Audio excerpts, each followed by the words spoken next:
So it turns out that we don't have any kind of strength in depth at all, and as soon as I start rotating the side, we forget how to win football matches. But today, we put all of that to one side, and we all savour in what could be the final episode where we're in charge of Southend United.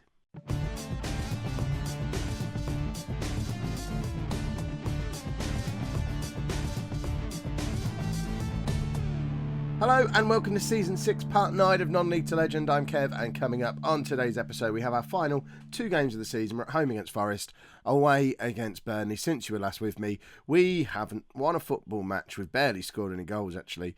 We've lost to Leeds, Swansea, Blackburn, Coventry and Sheffield United. Actually, Swansea and Coventry we just drew with, but we still haven't won a game since way back here. And in actual fact, if you look at our form this year even, we can go back as far as, there you go, the 29th of December. Since then, we've only won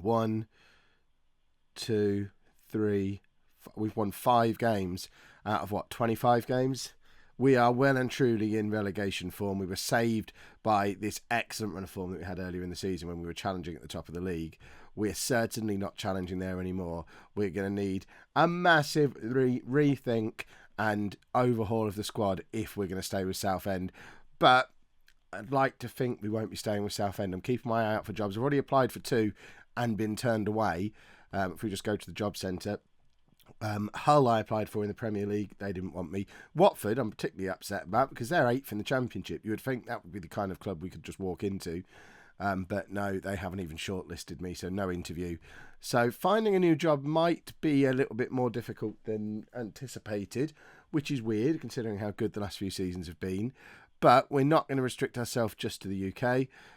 We'll apply for decent jobs anywhere that makes sense to move to, and we'll see what happens if we get to sort of the 1st of July and we haven't been able to find a new club yet. Then we'll sign on for another year of Southend and see what we can do with whatever budget they might give us. But I am a little bit wary of how next season might go. I think if we do stay, not only are we going to need a lot of new players, we're going to need a bit of a tactical rethink because we can't go into a new season with the kind of form that we've had for the second half of this season, because we'll just be in absolute free fall and we will get relegated. There's no way of hiding that. And goodness me, bless Adam Jackson, look at him, best player in the division despite playing in one of the worst defences in the whole division. So well done, Adam. This is the team that we're going to be playing today. It's all about rotation, trying out some new faces, maybe saying goodbye to an old face or two. So we've got Nick de Jong in goal, a back 4 of Tamelty, Howarth, Keogh and Fowler. It's probably the last time you'll see Keogh, maybe the last time you'll see Tamelty, maybe the last time you'll see and de Jong. They're all on loan. It's quite realistic that the only player out of that 5 that will still be here next year is George Fowler. In midfield, we've got Cool, De Silva and Shiro. So Cool is an established player for us, but De Silva cost us £500,000 and has barely played. We need to give him some game time. And Thomas Shiro is one of the youngsters that we brought in the summer, and he hasn't really had an opportunity yet. So we'll play him for the next couple of games, see if he's ever going to be any good. Then Benteke is in behind 2 players who will probably leave over the summer. Nicholas Schiavi and the returning hero. He's been out for a year, Raquel Pike. What a player he was until he snapped in 2.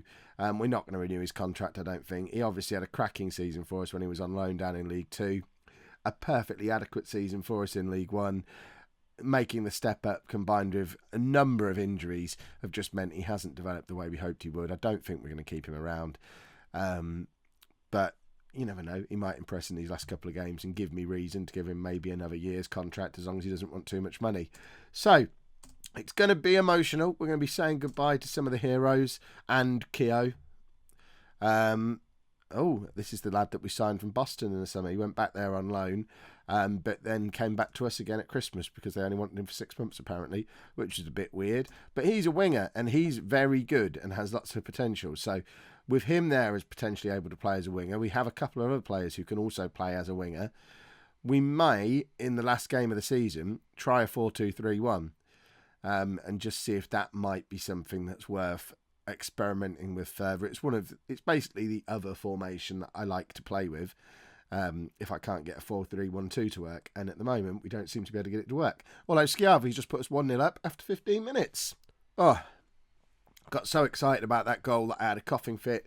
It's one of those magic moments where little cut, Kev's face comes back red as a beetroot. Still not beating this cold. You can probably still hear it in my voice, but the coughing fits are ridiculous. I don't understand. Oh, feels awful. I need cough medicine. I've just had cough medicine. I need to stop coughing. That's the main thing. I need to get healthy. If only I was going to be starting a vlog about getting healthy on my other channel, which has been renamed Lollujo Vlogs. There was going to be a link to it up there, I think. Now, click on that. Subscribe to the other channel. I'm going to try my hand at vlogging, specifically, initially, vlogging about me trying to get healthy. Oh, if ever there was evidence that a health vlog couldn't come a moment too soon, it's the fact I can't even promote it without having to pause twice for enormous coughing fits for a cold that's hung around for a week because I'm so unfit. Oh, that is awful. Oh, I bet that was a pleasant noise as well coming through to your ears. Oh, where's my Olbus stick? It's deep in my pocket somewhere. I need to, there you go, Olbus inhaler. It's good stuff. Let's just sort of waft that underneath my nose and hope. I know you're supposed to put it in your nose, but, you know, you lot are still here. It's not very pleasant to watch, is it?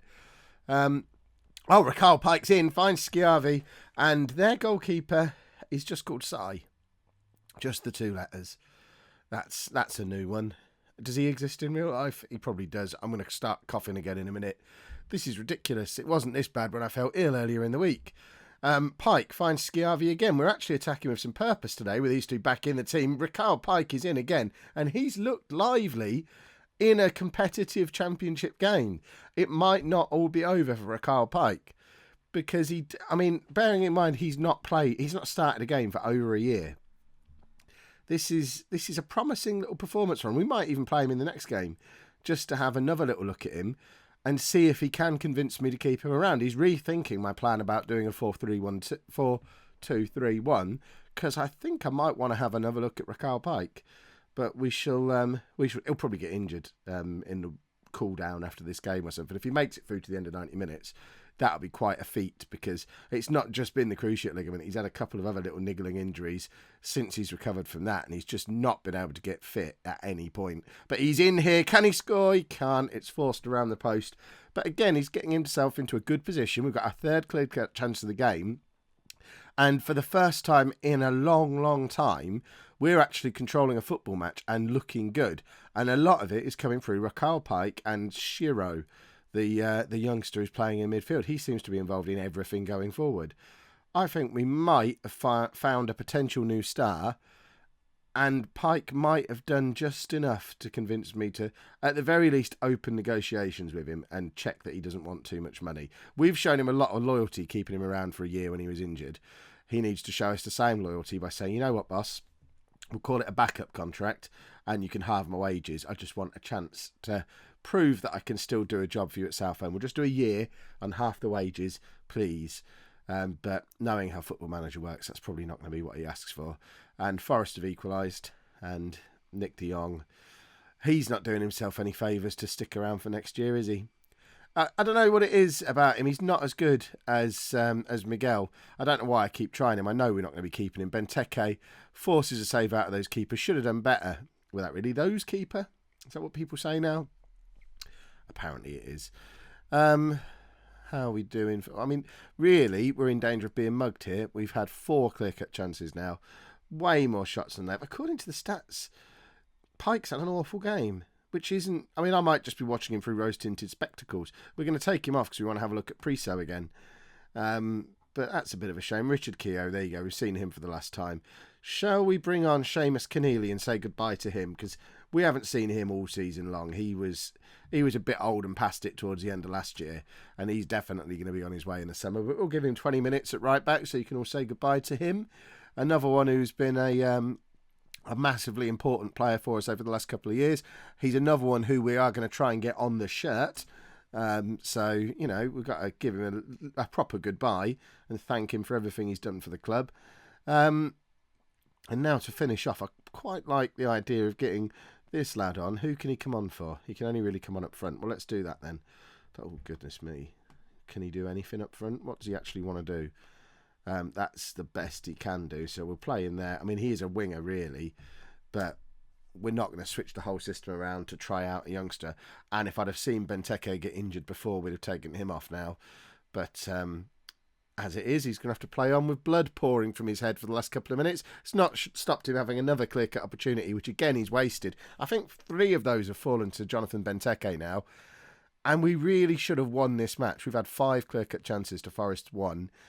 And, I mean, it's been the story of our second half of the season. Even when we play well, we don't seem to be getting any kind of reward for it. Keneally finds Shiro, back to Aaron Cool, to De Silva. We're passing the ball around nicely here. Priso out to Keneally. Benteke, about the 200th time of asking, with blood pouring from his head, with the 6th clear-cut chance of the game. I think it might not have even gone down as one.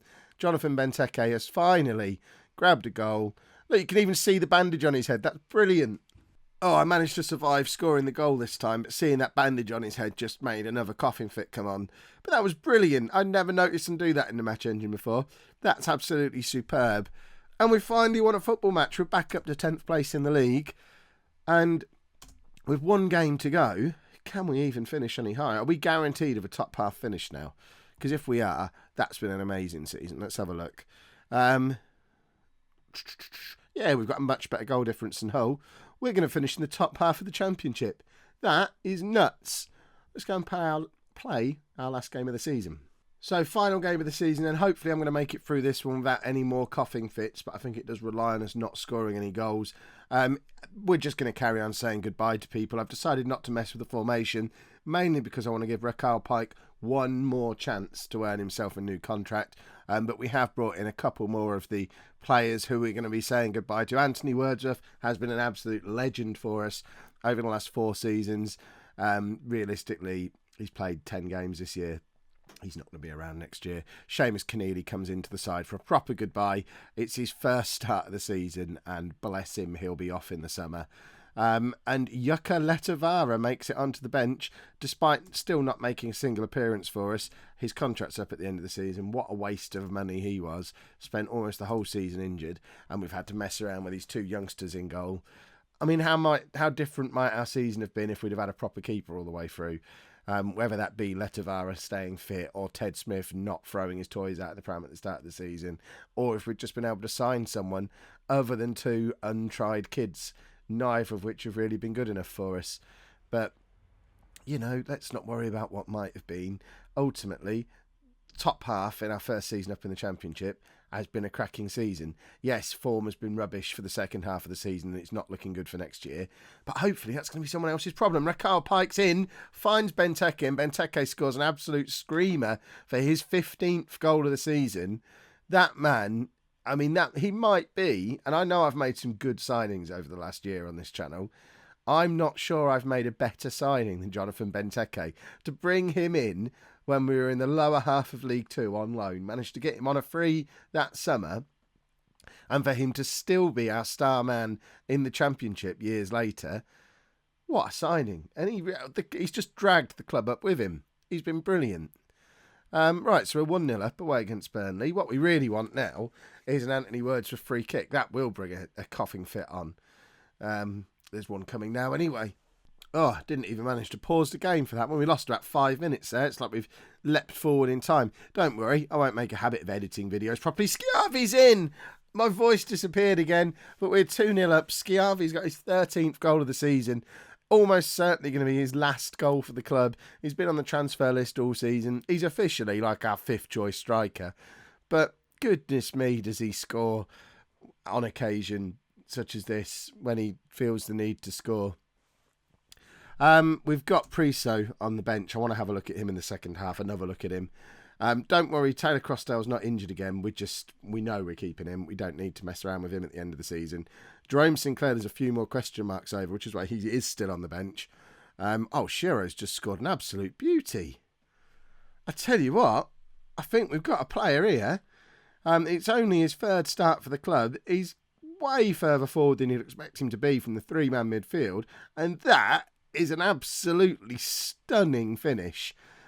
It's not just about saying goodbye, folks. We've got a new hero there, Thomas Shiro.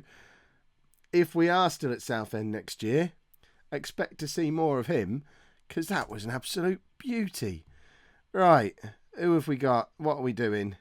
Pike's played a little bit better today, so we're going to keep him on. There's no reason to take him off. Wordsworth looks like his goodbye free kick is not to be. I tell you what, we might go to a 4-2-3-1 for these last few minutes. We've got the players on the bench to allow us to do it. So if we bring on Bars and Borishuk, I think that's how you say his name. We'll stick him out there, keep Pike on up front, and then these two can we'll stick him to be a deep lying playmaker, which he likes even more. Goodness me. There you go, on support.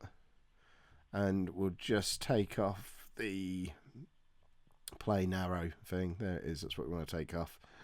And why don't we can we exploit both flanks? No, let's not mess around. Let's just do that. I don't know if playing a defensive forward as a lone striker is a good idea, but we're 3-0 up away from home on the last day against a team who've recently been in the Premier League.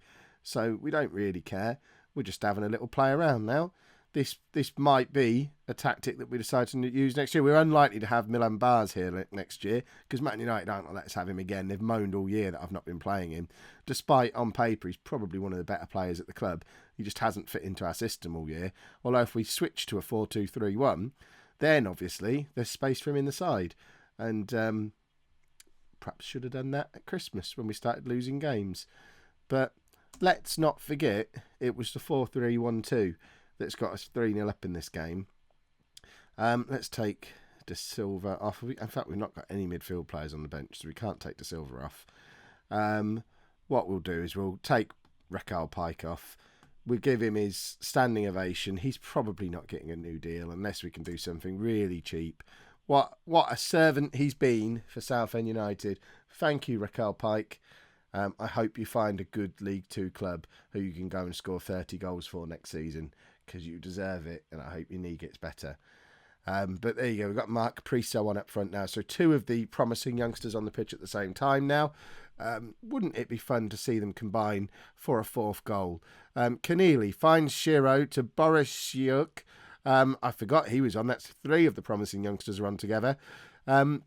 Burnley are coming at us again here, though. And we've got no right back. Where's our right back gone? That was awful defending. And Andre Gray with his 21st goal of the season for Burnley. How are they that far down the league when they've got a goal scorer like that in their team? But that was just terrible defending. And yeah, that might be a downside of only having two men in midfield rather than three. That sort of stuff is more likely to happen to us. I'm going to start coughing again. It's ridiculous.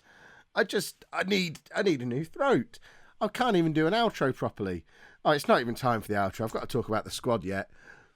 I'll cough. There's like 400 parts to this video. It's going to take me a week to edit. Oh, hopefully that's the last time I have to lean forward and press the buttons on there. Are we going to find out what our budgets are? That's what we really want to know. Apparently not.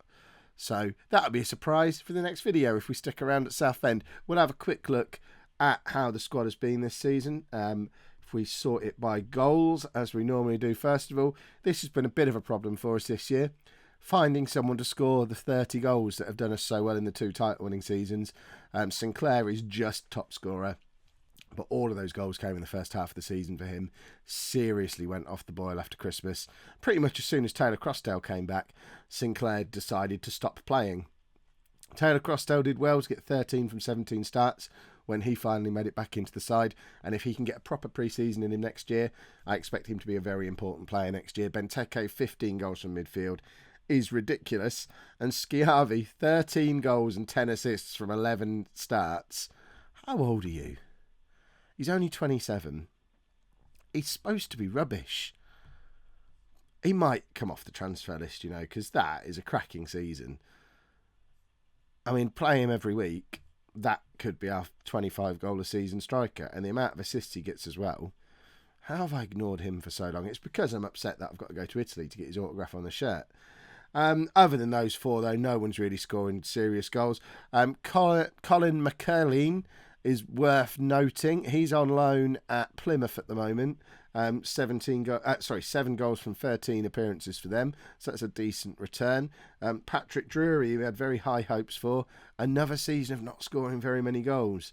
for someone who's got so much potential, I mean, he's still officially a 5-star potential player, but he's now had 2 full seasons, one in the conference where he got 7 goals in 34 appearances, and now in League One, 5 goals from 39 appearances.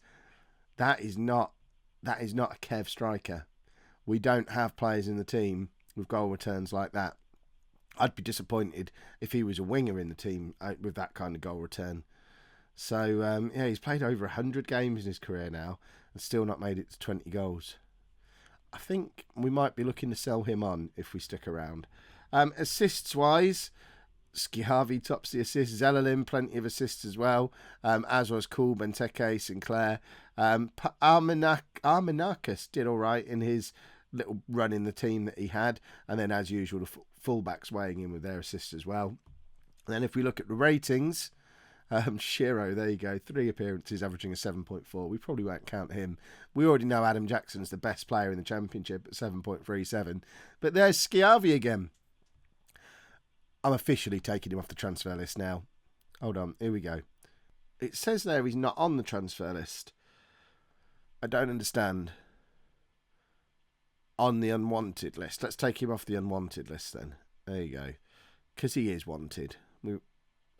He's still on there. I don't understand. He's had a good season. Jamie Howarth has done good in the second half of the season when he's been in the team.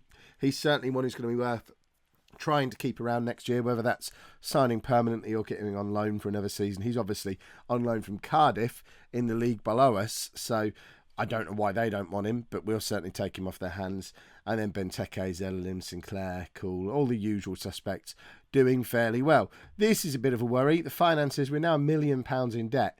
We were £1 million in the black before the new chairman took over, and he's just wrecked the club. We're over our wage budget. We've got almost no transfer budget. The financial projection is a mess, and that's based on us staying in this division. If they don't give us a lot of money to spend in the summer, we're going down next year, and this all starts to get even worse. So after so many years of careful financial prudence from Kev, we could be about to bankrupt the club again. But I'm blaming it completely on the new board, because this loan, that loan, was not needed, and it's not causing that many. I just don't get what they did. I don't understand how they broke it so much. I'm sure all will become clear at some point. So we'll have one last look at the job centre, see if anything interesting has come up. No, nothing interesting has come up. Shall I go and manage Austria? I mean, they're all beneath me. We'll keep an eye out for that. Let me know down in the comments where you'd like to see me end up, whether you want me to try for another Championship club, hold out for a Premier League team, maybe go abroad. What country would you like to see me in? And it will all be taken into consideration. And also keep your eyes peeled for the new series that's going to start on the channel tomorrow. We're still going to have Non-League to Legend, but I'm going to have a How to Become a Football Manager YouTube series. How to Become a Football Manager YouTuber series. That's what it's actually maybe going to be called. Probably need something catchier, but that's going to be out. We'll do maybe a couple of those a week. I explain it all in my review of the year video. If you've not watched that yet, go and watch that. If you've enjoyed that, make sure you pop a like on there for me. Subscribe to the channel if you'd like to see more. And thank you very much for watching.